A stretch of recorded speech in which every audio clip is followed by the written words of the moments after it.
passé ici, c'est qu'il y a des salariés qui ont voulu se plaindre d'une responsable des services qui disait ferme ta bouche aux salariés. Là, on a quand même un manager aussi sur place qui dit faites votre travail bordel de merde par écrit sur des notes de service.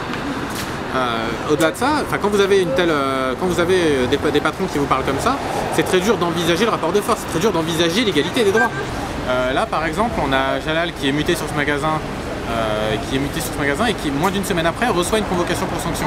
Qu'est-ce qui s'est passé entre temps? C'est que dès son arrivée, il a relevé et a fait remonter l'information à ses supérieurs, au supérieur de la direction de la compagnie, que évidemment il nous manquait encore les plannings qui n'étaient pas affichés à temps. C'est-à-dire que le dimanche soir, vous n'avez pas le planning du lundi. Quand on est des salariés en fait à temps partiel, on peut nous planifier sur des plages qui sont très très vastes. Alors c'est un management, on va dire, qui est basé sur le chiffre d'affaires, on va dire, c'est plus de chiffre d'affaires, plus de ventes, quelle que soit la méthode et quels que soient en fait les sacrifices qu'il peut faire. Notamment ils vont des employés qui souffrent en fait de cette méthode et qui ont des conséquences graves sur leur travail et sur leur moral aussi pour leur travail parce qu'ils ne sont pas à l'aise, ils sont tout le temps stressés, ils sont tout le temps sous la pression. La précarité dans ce milieu-là, ça fait que les gens qui sont déjà à temps partiel, déjà ils considèrent qu'ils font que passer dans l'entreprise. Donc ils n'ont pas spécialement envie de construire. Ils se disent je ne fais que passer et moi dans un an je suis plus là. Il y a très peu de gens qui font carrière à Pizza Hut puisqu'on a un turnover de plus de 100% sur une année.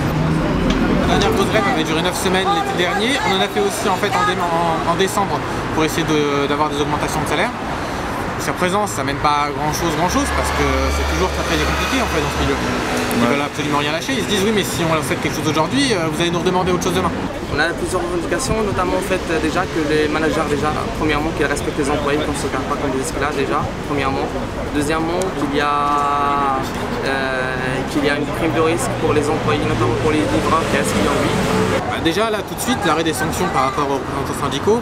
Après dans l'absolu on essaie toujours de demander 13e mois, prime de risque, enfin n'importe quoi qu'on puisse avoir, une amélioration, puisque on est quand même au minimum légal. Tous les salariés sont au minimum légal et même en dessous, puisque les obligations comme le fait d'avoir des sièges à disposition des salariés, c'est une obligation qui est prévue dans le code du travail, ils ne souhaitent pas s'y conformer. L'inspection du travail leur envoie pas mal de courriers, ils répondent systématiquement que ce n'est pas possible pour eux parce que ça nuit à la mobilité dans l'entreprise.